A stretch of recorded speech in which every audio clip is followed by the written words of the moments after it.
Hi everyone and welcome to another video tutorial. Today I'm going to show you how to make two mini art journal spreads, layouts, what you want to call them.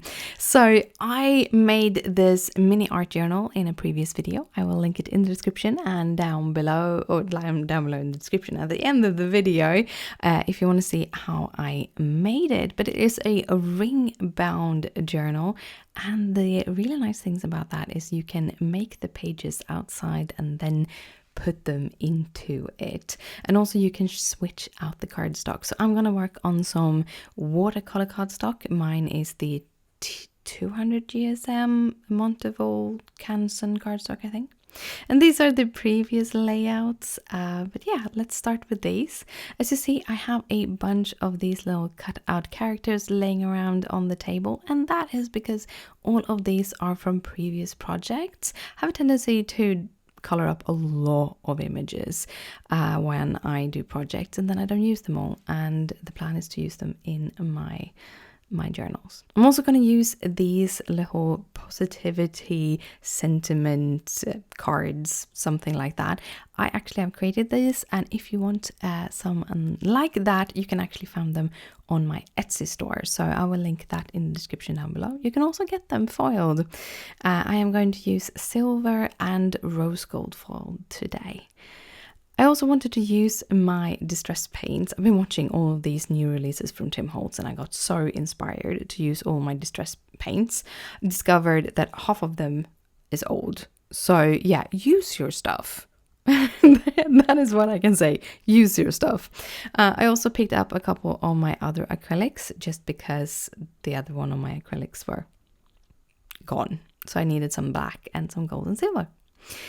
These were actually the inspiration for this whole art journal, these tissue papers. Now, I know that these tissue paper you can't get them anywhere anymore. However, there is so many tissue papers out there, so I'm going to link some of them down below. I really like these that are already printed because it kind of takes out the guesswork. So the first one, I was actually like, I wanted to do like a journey one. I really love the little adventure stamp set that I did, the little bottles, the little mountains and trees or leaves or what they are. So I decided to work with those. I was going to work with like some collage medium, stuff like that. And all my little pods, little things, buckets, what's it called? Well, all of them were all dried out, like all of them, all on my multi-medium kind of things. So this is actually a new bottle, which I picked up like a week or two ago. So yeah, I'm a little disappointed on that. But yeah, most of these kind of artsy-fartsy stuff, I bought like 2 or 3 4 years ago. So yeah, they grow old. That's just how it is. So I'm using this for the first. I can say it was hard to use against the watercolor cardstock. It didn't really want to sit on the watercolor cardstock that good. So I don't recommend using the multi-medium kind of glue. I would recommend using glue stick. You will see later. It works awesome. But yeah, I chose out little pieces of these.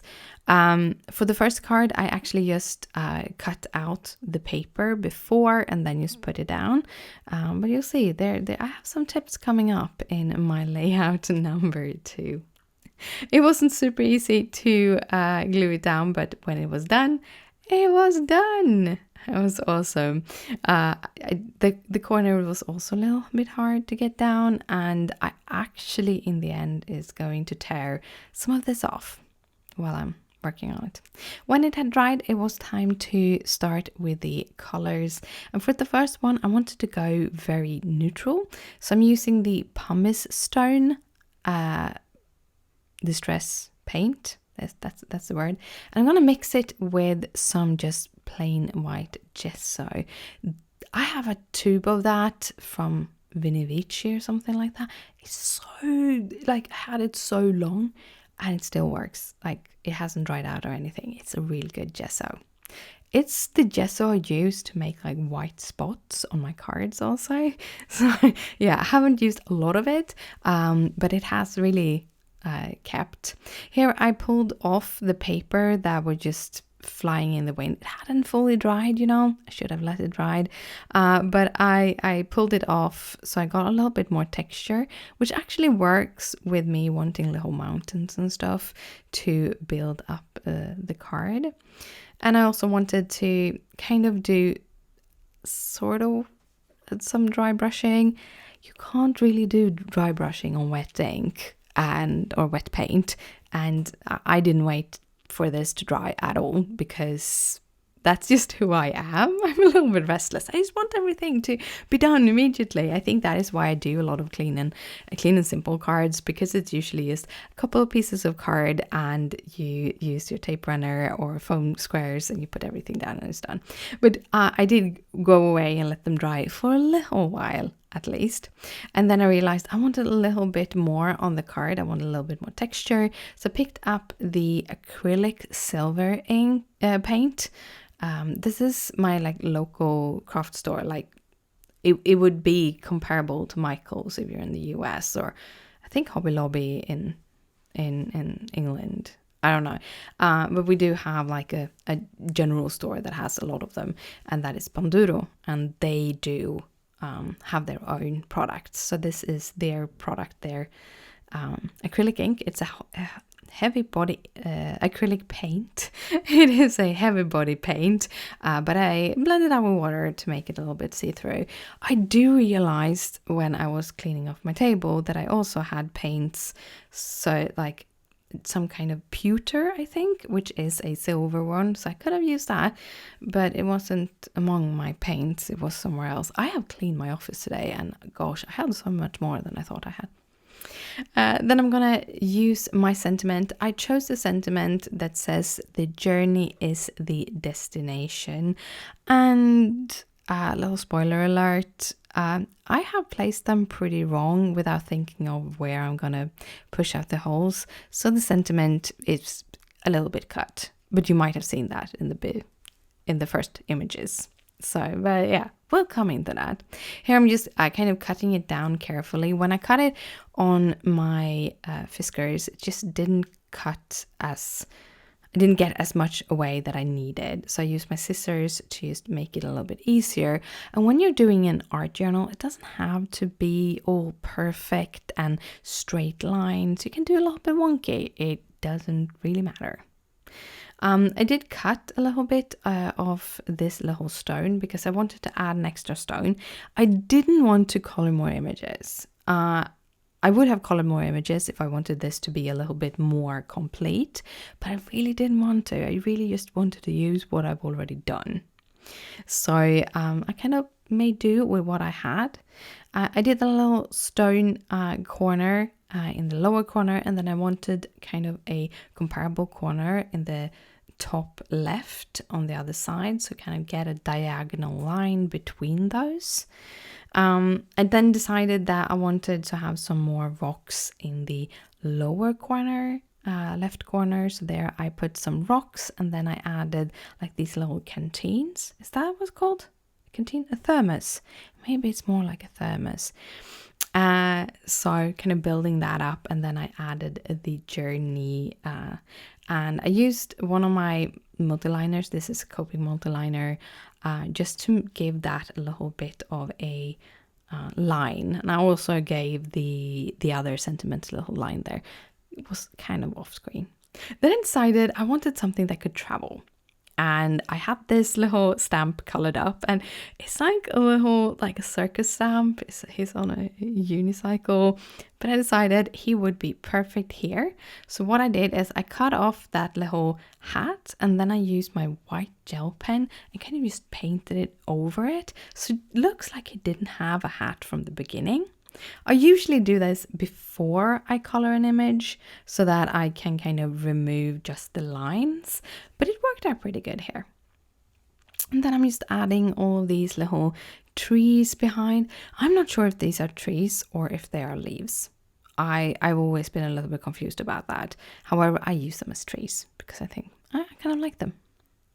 Here I kind of figured that, well, that little rock, little catene was a little bit lonely and it was a little bit empty above the sentiment here. So what I'm doing is I'm putting that, carefully bending up the sentiment and putting my little mountain underneath it just to give it a little bit more dimension. And then I'm gonna add another rock that I've cut a little piece of. I'm gonna hide that it isn't fully cut as it should with the other thermos. So it gets 2 thermos, maybe not, but I kind of like it. I really liked it because it was like the texture behind it was like soft and nice. Now I'm gonna go in with Pigment Ink and I'm gonna tell you something about it. For this specific one, it worked, it dried.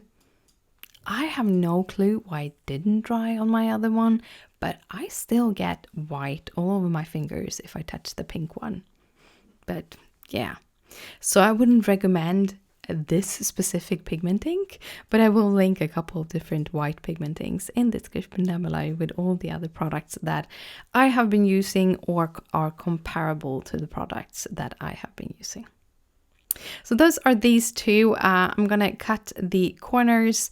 I use a 1/4 inch corner rounder on all of my little projects, and then I'm gonna glue them to my base cards.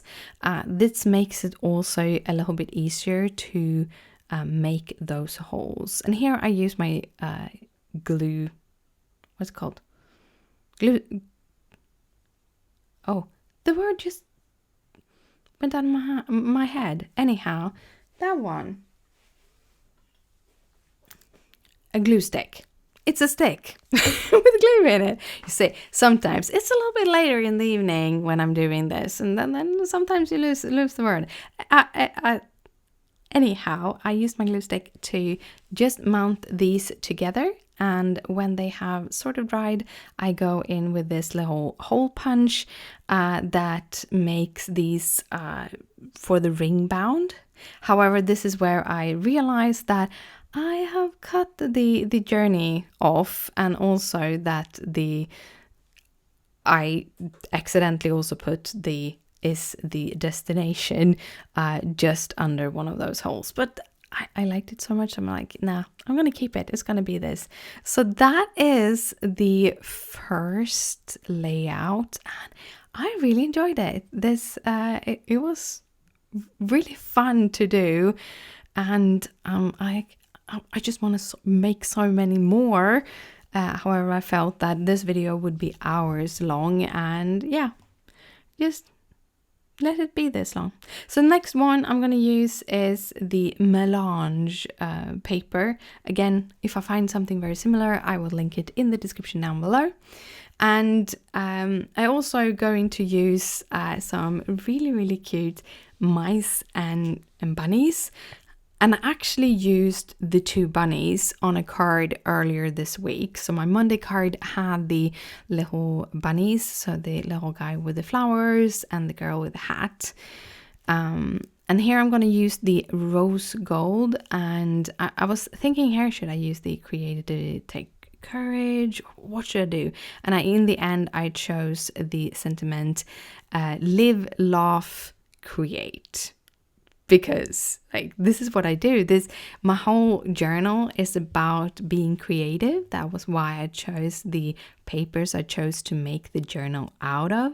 And it's all about play, about experimenting, about having fun. So the layouts are going to be different from one to another. But I think it's like a journey. It's kind of my journey in creativity right now. So now we're gonna paint these. I am using a little bit of abandoned coral. Now I only have one with the dauber, so I'm just pouring a little bit out of it because those daubers with the paint, they're not good. Just my personal opinion, they're not good. So I actually bought lids to most of mine. New lids for them, but I have a few that had daubers, so I have to live with it. And after I put down my first layer, I decided I wanted kind of a gradient. The idea was to use a lot of white with the abandoned coral because I wanted to go more like tattered rose, or even a little bit towards the newest color, that distressed color that Tim Holtz put out. However, I don't have any of them too, so I just went in with the abandoned coral and some more gesso, basically. And here I'm adding a little bit more of the white in a couple of corners just to thicken it up, to hide a little bit more of the text. And then when it was almost dry, it wasn't dry at all, I just cut off the edges. And because I used a glue stick, it was so much easier to get that to stay on the cardstock. So I do recommend using the cardstock. Here I do the stamping with the pigment ink. And as I said, for some reason, these white pigment things, they just don't stick to the cardstock. It went really good with the gesso and the pumice stone, but with the abandoned coral, it's just still tacky. And it's been laying for about a day, I think. Still tacky. So if I touch it, I get all white. I have white paint everywhere. So then I just directly, before I decorate these, I actually layered them with their backside and made the holes. And the reason for that was so that I made sure that the sentiment wasn't cut off this time. And then I just glued down these little mice. I didn't want to have a lot more details. I wanted it to be very simple for this card. So I just glued down the little mices, and then I glued down the little sentiment. Again, did match it with that rose coral foil just to make it a little bit more cohesive. And I'm going to finish it off with a little black little liner to get the same kind of feeling like the previous layout. So yeah, so this is the layouts that I finished. I really like them. I really like these characters. And as usual, all the stamps and all the products that I have used, you can find them in the description down below. And here I'm adding it. As you see, it's pretty easy to add these directly down to the rings, and you can add as many as you want. That is what I like about having a ring bound little art journal. And I also like having a very, very small art journal, because I think that was the problem when I started doing art journals.